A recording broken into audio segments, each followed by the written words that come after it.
Right now at 5, solar energy takes center stage during a public forum in Columbus, Kansas. And it is downright cold outside this morning. We'll take a look at that forecast, get you out the door coming up. Plus, a tax proposal to benefit emergency services will appear on the ballot in Allen County this November. The 4 states' most watched news starts now.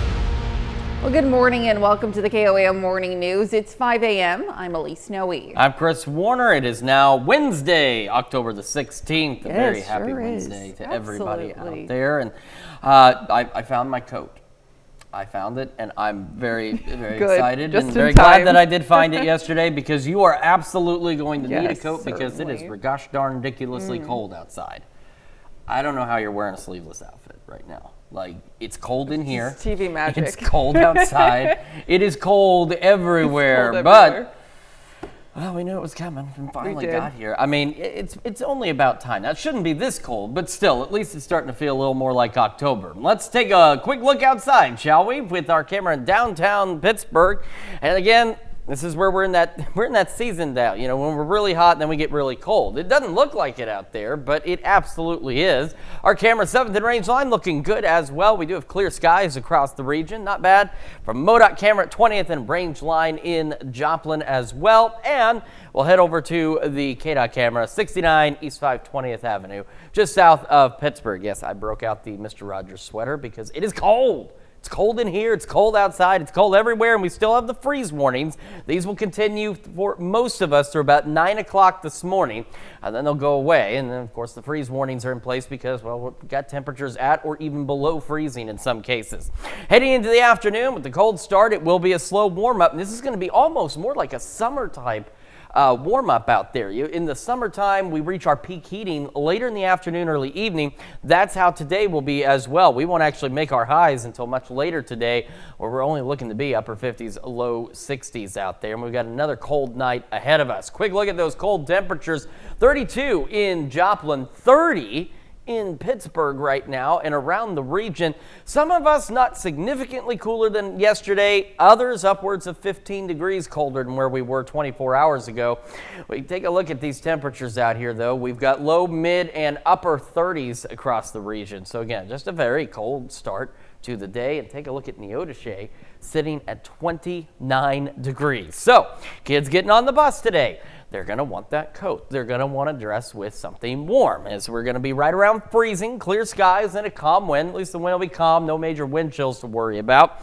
When the bus brings them home, though, it's not going to be too terribly warm. They'll still at least want a light jacket. Clear skies, low 60s, east breeze at around 5 to 10 miles an hour. And as I mentioned, it's where our highs are headed. We're going to have sunny skies out there, winds east at 5 to 10, and into the upper 50s and low 60s. And we get another chilly night tonight, and then tomorrow, the winds really start to pick up and the temperatures will start to warm up. We'll go over those details with you and some rain chances down the road here in just a few more minutes. Elise?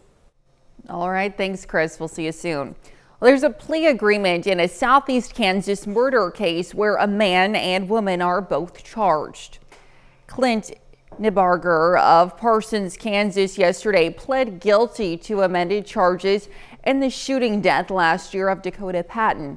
As part of the deal, the prosecutor is recommending Nebarger receive a sentence of a little more than 24 years in prison. A 23-year-old Dakota Patton was reported missing in April of last year. His body was discovered in a field in Neosho County, Kansas, the following month.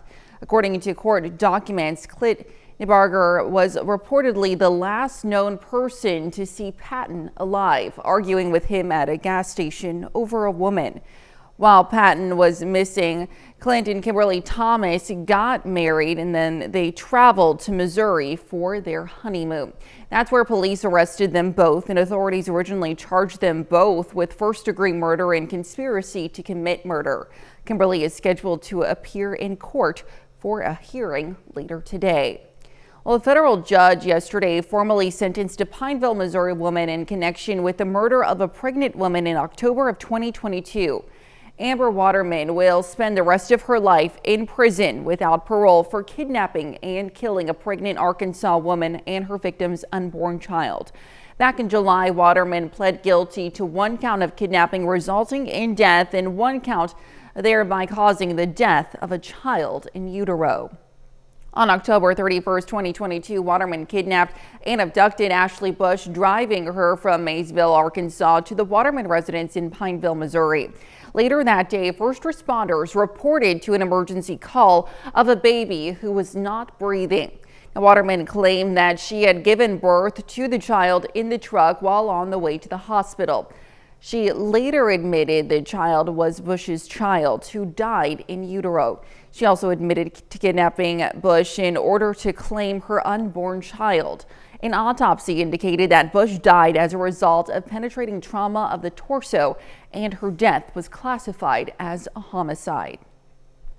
And to be the first to see breaking news, weather, and sports, you can stay up to date. The KOAM News app is available free of charge in the Apple App Store and the Google Play Store. Just search for the KOAM News app. Well, Cherokee County landowners gathered to discuss a proposed solar energy farm in the county. Solar energy has become a hot topic in southeast Kansas, with residents in Bourbon County also at odds over the potential for solar farms in their backyard. Roughly 100 people filled the Columbus High School auditorium for last night's public forum. The proposed solar farms would encompass more than 3,000 acres in Cherokee County. Cherokee County Commissioner Lori Johnson says the targeted area begins near Southeast 10th and Clem Road and continues south and east to the Baxter, Oklahoma state line, along with some acreage on Southwest Boston Mills Road. Attendees last night had a chance to ask questions and voice concerns. At a previous meeting, commissioners issued a 1-year moratorium on solar so they could explore options that include regulations and potential zoning. On November 5th, Allen County residents will be asked to vote on whether to approve a sales tax increase. A yes vote would allow a half-cent increase in the sales tax, with funds supporting the operation of Allen County Medical Services. Now, county commissioners say the increase would generate an estimate $1.2 million a year, which would be used to help pay for their ambulance contract. Now, that contract is expected to be a $2.2 million this next year. The Allen County Commission says that if the sales tax is approved, they will lower property taxes in the county. We're just trying to figure out how can we take it off of the property tax and do it someplace else. The beauty about the sales tax is that not only do folks that live in Allen County pay for it, but anybody that comes into Allen County and buys services and goods gets to help pay for that. Some Allen County residents say while they want to support EMS, they still have concerns about the sales tax and the potential for an overall increase in taxes in the future years.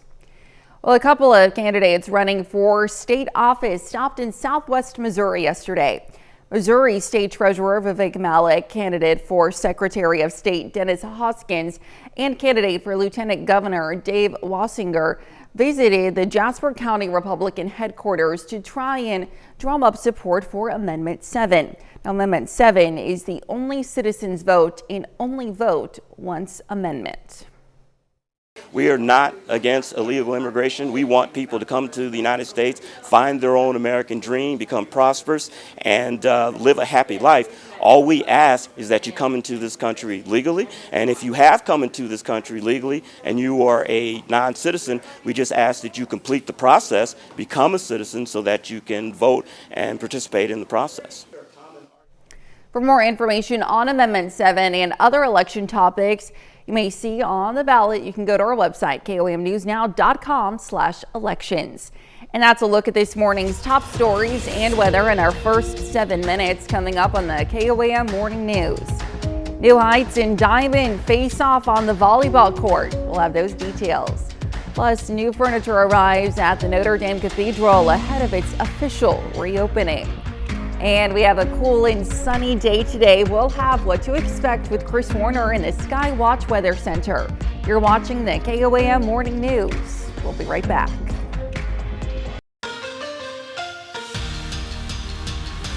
Well, we're coming down to the stretch of the regular season for high school volleyball in the state of Missouri. District tournaments get started as soon as next week. And last night, two of our local teams going head-to-head in Joplin. New Heights libero Lily Plassman gets honored before the game for getting over 1,000 career digs. It's just her junior year. Lady Cougars host Diamond, who's trying to earn its 20th win of the season. In the first set, there's another dig for Plassman. She keeps it alive, and her teammate Lydia Hipple rises up for the block. Cougars score the first 2 points of the night. Later in the first, Cabry Parmley gets a block of her own. Diamond wins the first set 25-19. Now we're going to go to the second. Wildcats keep rolling. Aubrey Ball sets up Callie Thomas. She spikes it home and gets the kill. And a couple of minutes later, it's Ball to Lauren Turner. Goes softly over the top, and that's another kill. Diamond wins by sweep. The Lady Wildcats take care of New Heights 3-0 on the road. We're into the back half of the college football season here in the 4 states, and that means week 7 of the Division II coaches poll. Pittsburgh State football holds firm at number 7 in the country. This comes after the Gorillas beat Nebraska Kearney by 10 points on Saturday. They have just one ranked opponent on their schedule for the rest of the season. That's number 11, Central Oklahoma, who's undefeated. PSU plays the Broncos on the road in a couple of weeks. This Saturday, the Gorillas hosting Fort Hays State, who's 5-2 and receiving votes but unranked. That's the second to last home game of the season for Pitt State. And as football season hits its stride, college basketball keeps getting closer and closer.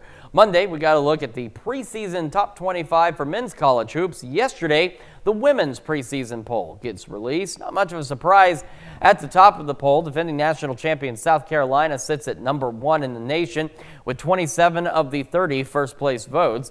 Right behind the Gamecocks are UConn and USC. The Lady Sooners of Oklahoma are ranked 10th. They're one of 4 SEC teams inside the top 10. Kansas State not too far behind at 13. To pro football, some big news yesterday morning. 3-time All-Pro wide receiver Davante Adams will be reunited with his former Green Bay Packer teammate Aaron Rodgers in New York. Adams requested a trade a couple of weeks ago, and that trade, the Raiders granted that request. Vegas receives a conditional 3rd-round draft pick in return. Adams comes to New York after just a week after the Jets fired their head coach and a day after they fell to 2-4 with a loss to the Bills. Over to Major League Baseball, the Yankees win Game 2 of the American League Championship Series over the Guardians. Final score 6-3. New York now has a 2-0 lead on Cleveland in the best-of-7 series. The presumptive MVP winner, Aaron Judge, hits his first home run of the postseason in the bottom of the 7th to put this one on ice.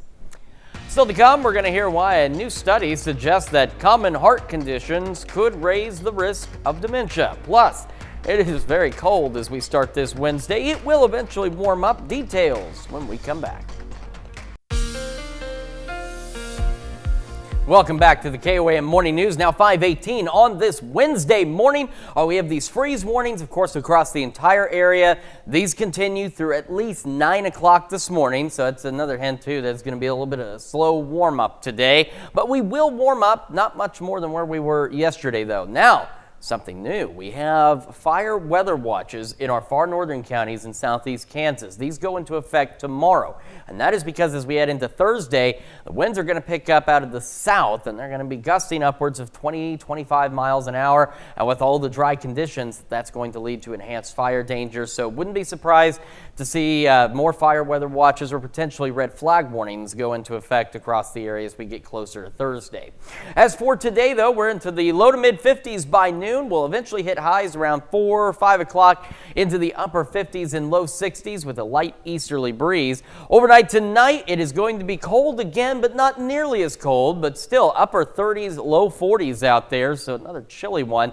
And as we go into the first part of tomorrow, winds already starting to shift out of the south for us, and then those winds will begin to increase later in the morning toward the afternoon with those gusts again pushing upwards of about 20-25 miles an hour.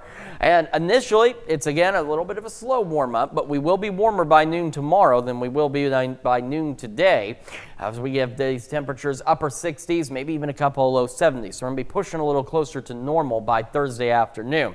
Even more so normal as we head into our Friday, starting the day upper 40s and near 50, even some low 40s maybe out there as we get Friday underway. But by noon Friday, take a look. We're now into the mid, even upper 60s by noon on Friday, where again today at noon, we're only going to be into the low to mid 50s out there. So our highs on Friday are going to be at or maybe even just a little above normal as we head into the 70s across the region.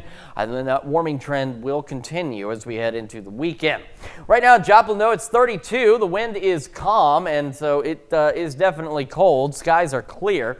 Clear skies across the area this morning, and again, those cold temperatures as we're sitting into the low to mid and upper 30s. And right now, Pittsburgh taking over as the cold spot, sitting at 29 degrees. Again, hence those freeze warnings that went into effect. We'll have sunny skies through the day. Well, again, starting cold, right around freezing to start, low 50s by 11 o'clock this morning. And again, highs today similar to yesterday. Some of us will top out in the upper 50s. The majority of us should at least make the low 60s with that east wind at 5 to 10 and sunny skies. As we head into the evening and overnight hours, clear skies continue. Mid 40s by 10. Again, upper 30s, low 40s for our overnight lows tonight. So another chilly one ahead of us. And then we look down the road, and over the next 10 days, it will begin to warm.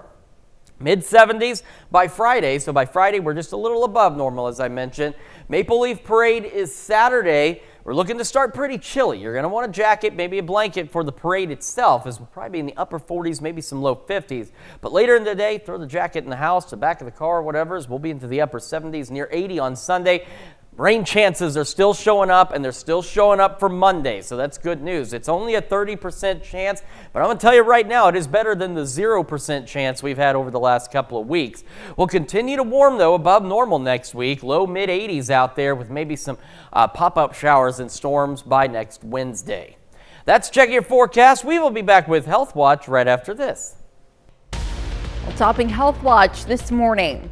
Boost your heart, save your brain. That's the takeaway from a new scientific statement recently published by the American Heart Association. According to the authors, emerging evidence shows the heart and brain, once considered unrelated organ systems, are more interdependent and linked than previously known. Now, the findings suggest boosting cardiovascular health earlier in life might also reduce the risk of cognitive impairment in the future. The AHA statement went on to say having coronary heart disease raises the risk of future dementia by 27% compared with people without heart disease. As for key lifestyle factors that boost brain health, get plenty of sleep, eat healthy foods, and physical exercise. Well, in California, a heartwarming get-together between two strangers and the San Diego woman's life they helped save. 2 years ago, they stepped up and helped her through an online kidney donation chain. Perler Shaheen has their story. These three strangers are now connected through a chain reaction of kindness. Thank you so much for coming. They met for the first time this week. Steve Holmes came from Philadelphia and Kate Pleatman from Ohio to celebrate the woman who benefited from both of their kidneys. I'm very grateful that you're here. And I'm even more grateful that I'm here. That woman is Sita Brooke. In 2014, Sita found out her kidney was failing. She searched for a kidney donor, but none of her family members matched. For sure, a desperate cry. I was not doing very well, and dialysis does a number on your body, and it's hard. In a last-ditch effort in 2022, Sita posted to Facebook about her struggles, and Kate decided she wanted to help. It felt like a call, like something I needed to do. Kate was not a match for Sita, but donated her kidney to someone else on Sita's behalf. This moved Sita up the recipient list. Around that time, Steve also decided to donate and was her match. It means a lot. It's I think about it every day. It's something that I would recommend anybody who could, just to think about what it would mean. Sita sent Steve this letter to thank him. He reached out to her on Facebook, and they agreed to meet on Tuesday along with Kate, celebrating life in every sense of the word. The three of us are so far and different that for all of us to come together and share this thread between us, it's a power greater than I that brought us together. It's Sita's 50th birthday and the anniversary of her kidney surgery. She wouldn't be able to mark either milestone without these two kind strangers.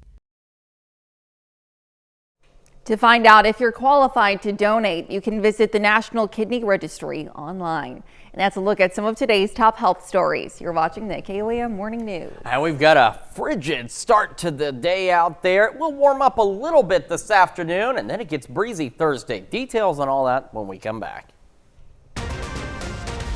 Right now at 5:30, Ronald McDonald House Charity celebrates 5 decades of good deeds. And we've got a cold start to the day, a cool day ahead of us, but plentiful sunshine. Look at that forecast, get you out the door, is coming up. Plus, Carl Junction high school students make a strong showing in a different kind of tournament. The 4 states' most watched news starts now. Well, good morning and welcome to the KOAM Morning News. It's 5:30. I'm Elise Snowy. And I'm Chris Warner. It is now Wednesday, October the 16th. 2024. Yes, here we are. October's flying by. It seems like the last couple of months have really flown by. Like September Really? went by pretty fast. Sure, Now yeah. October's going by pretty fast. So I don't know what's going on. I don't know either. Are feel we like going it might 88 miles an hour and just don't realize it? be pretty hard not to notice that. So maybe, I mean, guess so. I There mean, you think go. about it. The Earth spins at a few thousand miles an Sure. hour, and we certainly don't notice that. It's getting colder, so it'll probably slow down. It probably, Yeah. cold slows you Cold down, slows man. you And down. it is pretty chilly out there this morning. Let's start with a quick look outside from our camera in downtown Pittsburgh, located at the corner of 4th and Broadway. And of course, it's not street level, it's on a roof, and that's why we have such a nice view out there. Looking great. It is cold, but the skies are clear. That's certainly helpful. And another helpful thing is after the windy day we had yesterday, the winds are calmer this morning. So we're not dealing with significant wind chills, and that's great because that would not be the best way to start off the cold season here. MoDOT camera 20th and Rangeline looking good as well, and same from the KDOT camera 69 East 520th Avenue just south of Pittsburgh. Freeze warnings across the region. These will continue until about 9 o'clock this morning, because it's still going to be cold, but just want to put those back out there for you. On to the future track by noon. We are not much warmer. We're talking low mid 50s by the noon hour out there. Light easterly breeze. We're pushing the 60s by 4, and we'll eventually reach our daytime highs about 4 or 5 o'clock before temperatures will begin to fall once again. Of course, as we lose the sunlight and head into the overnight hours. 32 in Joplin right now, sitting at 29 in Pittsburgh, a little bit on the cold side. Again, thankfully the winds are calm. We're not dealing with significant wind chills, but some of us are upwards of 15 degrees cooler now than we were 24 hours ago. So Pittsburgh at this point is the cold spot at 29. The rest of us low, mid, and upper 30s. So kids getting on the bus, yeah, you're going to want that coat. It's going to be a tough change, but you're going to need it. 33, clear skies, calm winds. When the bus brings them back home, still want a light jacket at least. Low 60s, sunny, and east winds at 5 to 10. That's where we're headed today. Clear skies out there. Winds will be light out of the east, and our highs a bit on the cool side. Remember, we should be in the low 70s. We're talking upper 50s and low 60s. Now, we get a little closer to normal on our Thursday. We also get breezier again on our Thursday. Details on that and some rain chances here in just a few more minutes. Elise? All right, Chris, thanks. With our first freeze warning this season, this is the time for gardeners to take steps to protect their plants. Now, most plants can withstand temperatures down to 28 degrees without significant damage, except for sensitive tropical varieties. Now, they can suffer a chill injury at temperature well above freezing, so it's best to bring them indoors in early fall when possible. To protect plants from frost, use insulating materials to cover them. Cover it with a cotton sheet, not plastic, and You know, if anything's tender, pick your green beans, pick your peppers, pick your tomatoes, and get them on inside, because if it gets 29 or below, it'll sure turn them to mush. According to the National Weather Service, the average first autumn freeze of the year occurs on October 17th in our area. The earliest on record was on September 23rd, 1995. Well, Joplin's Ronald McDonald House Charities of the 4 states hosted a ribbon cutting in celebration of 50 years of global RMHC. Now, the first Ronald McDonald House opened in Philadelphia 50 years ago. Ronald McDonald House provides a place to stay for families who have a child receiving medical care at a nearby hospital. They make a difference by reducing the financial strain of staying at a hotel, and they provide meals to families. Because you never plan on your child being in the hospital. If you're expecting a baby, you never plan on delivering early. And so when those unexpected events happen, it's nice to know that a few blocks away or across the street from a hospital, that you can come and you're welcomed with open arms. To celebrate the 50th anniversary, RMHC of the 4 states encourages supporters to purchase a legacy brick to contribute to their fundraising efforts. Well, the Greenbush Education Service Center in Girard, Kansas hosted a career exploration for students yesterday. 8th and 10th grade students from the 4 area school districts were able to participate in hands-on career exploration and real-world learning experiences. This is going to be a learning curve for them. They're going to see that life is full of expenses, and more than anything, we want students to feel connected that the work they're doing in school does matter in their financial future. The students also participated in career chats with local experts from diverse fields and learned about how their online presence leaves a lasting digital footprint.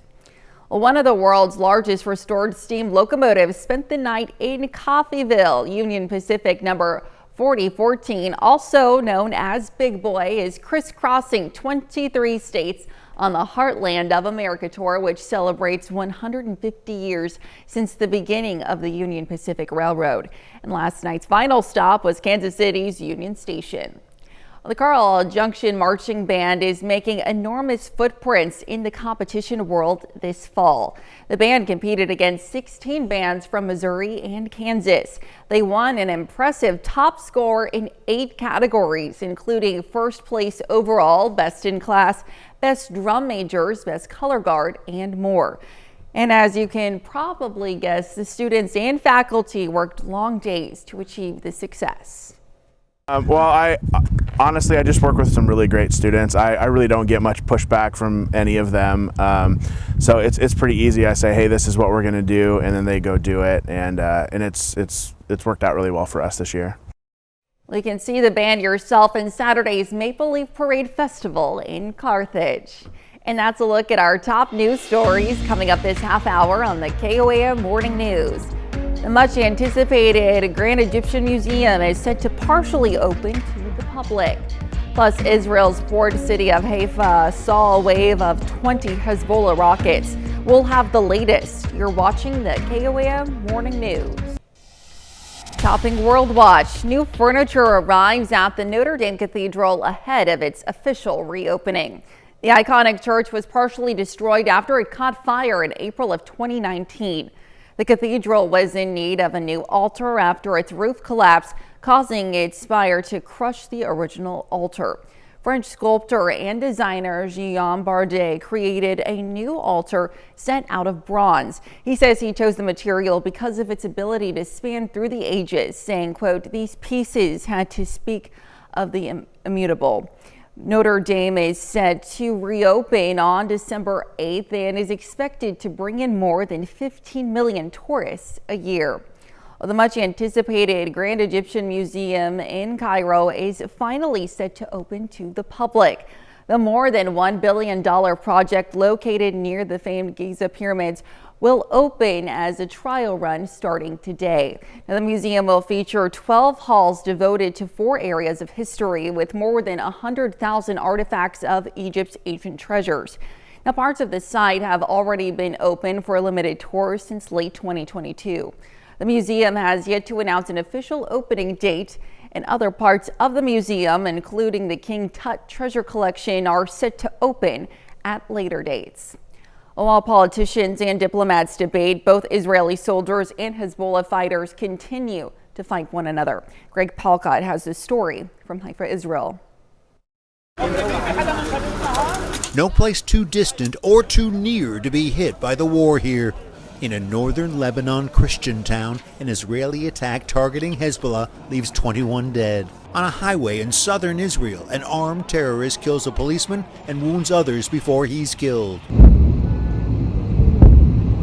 And in front of our Fox position, Israel's port city of Haifa saw a wave of 20 Hezbollah rockets. All appear intercepted by Israeli Iron Dome defenses. Since the Israeli enemy targeted all of Lebanon, we have the right, from a defensive position, to target any point in the Israeli enemy's entity. Similar words from Israeli Prime Minister Netanyahu, reflecting on the deadly Hezbollah drone attack on an Israeli military base this week. I want to make it clear, we will continue to hit Hezbollah mercilessly in all parts of Lebanon. And new concerns about the U.S. defending Israel against all comers, including Iran. The initial components of the anti-missile THAAD system arrived in Israel with an advanced team of U.S. military personnel. 100 American soldiers will operate it. Some fear they're in harm's way. This is not meant to draw us into a larger regional conflict. It is a commitment that the president made that we will be there to stand in Israel's self-defense. As tensions build between UN peacekeepers and Israeli troops in southern Lebanon, as many as 5 UN soldiers have been hurt recently. This week, several European countries branded Israel's actions a violation of international law. Overnight, Netanyahu called for the UN to simply get out of harm's way. Now to look at some of your biggest headlines from around the world. We'll be right back. Welcome back to the KOAM Morning News just after 5:45 now on this Wednesday morning. And a reminder, we still have these freeze warnings. They're at least 9 o'clock this morning across the entire area. And that's because it's cold and it's going to take a minute or two for us to begin to actually warm up as we head through the morning hours as well. Then for tomorrow, we have fire weather watches in our far northern counties in southeast Kansas. I would not be surprised to see these either spread or maybe a few more red flag warnings start to show up as we get closer to tomorrow, because we're going to have south winds really starting to pick up out there. And of course, with how dry it's been and everything else, it's really going to lead to an increased fire danger for us on Thursday. As for today, take a look at the noon hour. We're only talking low mid 50s by the noon hour out there. And then as we head into the evening, we will eventually cap out with our highs between about 4 and 5 o'clock this evening. Temperatures will fall again tonight, not nearly as cold as they are right now, but still pretty chilly. We're looking at some upper 30s to right around the low 40s as we head into Thursday morning. Winds will be shifting out of the south overnight, and as we go through the morning hours, they will start to pick up out of the south. We're talking gusts 20, 25 miles an hour, maybe a little higher out there. And of course, it's going to be very dry across the region as well. And I'm not just talking about the fact we haven't received a lot of rain. I'm talking about the air itself is going to be dry. That's why that fire weather watch is out there. We will be warmer for our Thursday. We'll be a little closer to normal, but some of us, if not many of us, will still be a pinch below average.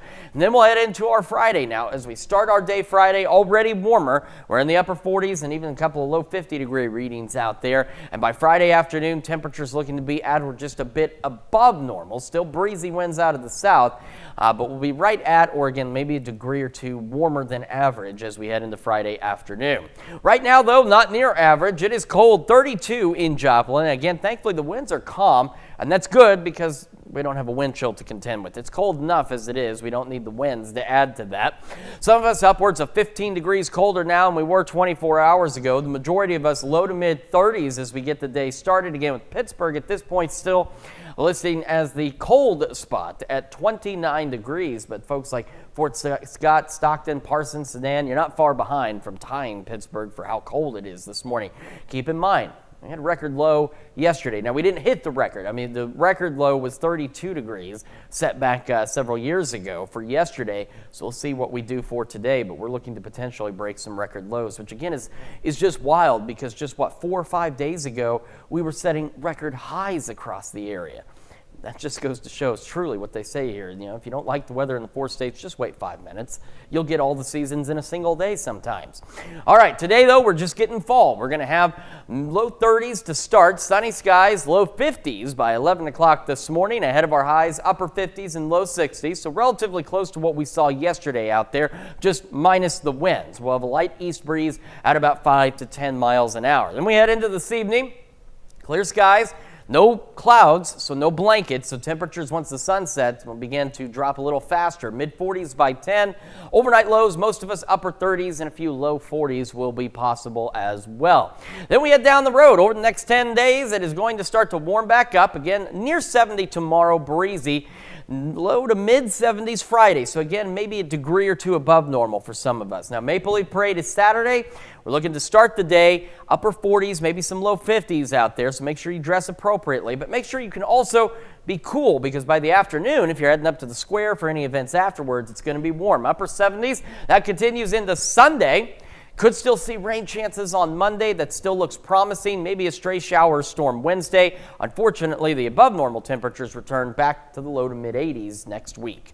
That's Check Your Forecast. We're back with more right after this. Well, a high school reunion in Wisconsin killed it. It was a Halloween display honoring the Schoolview High class of 1984.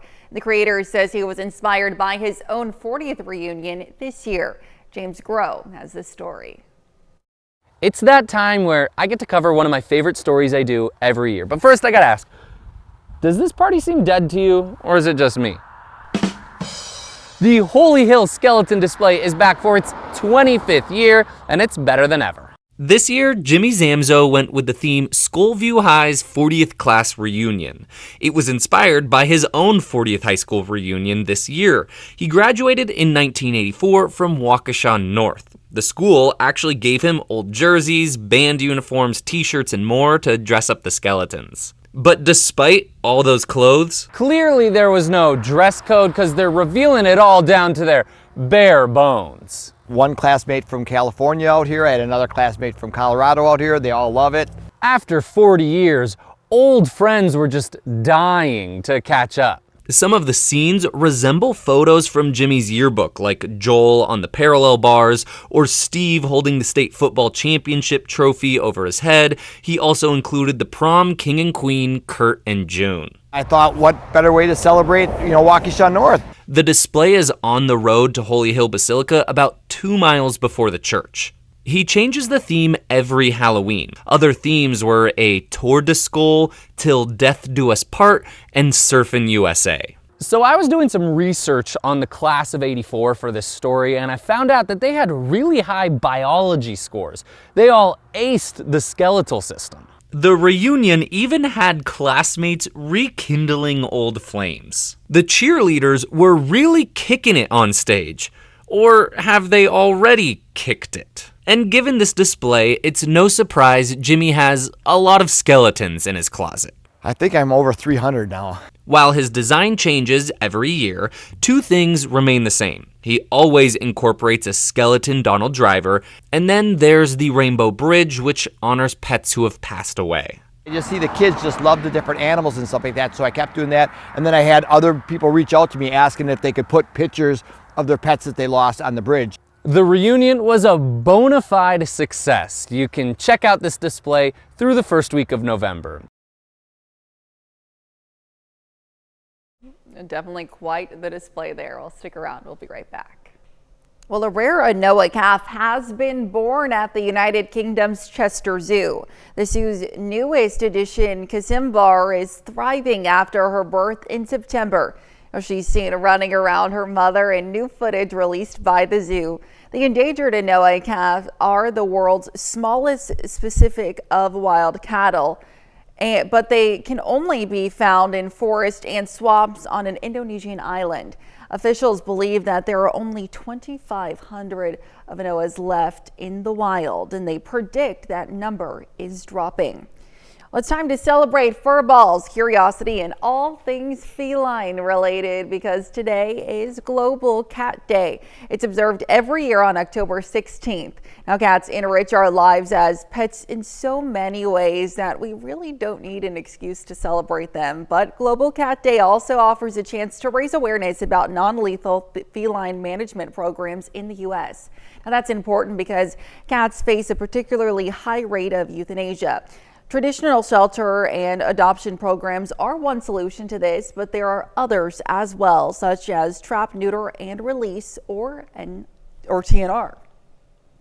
I love cats, so I'm so glad that it's Global Cat Day. But that raises a new question. What's the difference between Global Day and an International Day? Why is this one Global Cat Day instead of International Cat Day when we have like International, Hot Cocoa Day? Antarctica. I'm being told Antarctica. Okay, that makes a difference, I guess. It's almost feeling like Antarctica out there. Low 30s to start the day, sunny skies, and low 50s by 11 o'clock this morning. Highs today only into the upper 50s, low 60s. Light east breeze, though, at about 5 to 10 miles an hour. Clear skies tonight. A little cold, but not as cold as we are right now. Upper 30s, low 40s. Winds picking up tomorrow out of the south. Temperatures warming up as well. We'll continue the warming trend into the weekend. Maybe some rain Monday and Wednesday. Temperatures near the mid-80s next week as well. We'll be back with more right after this.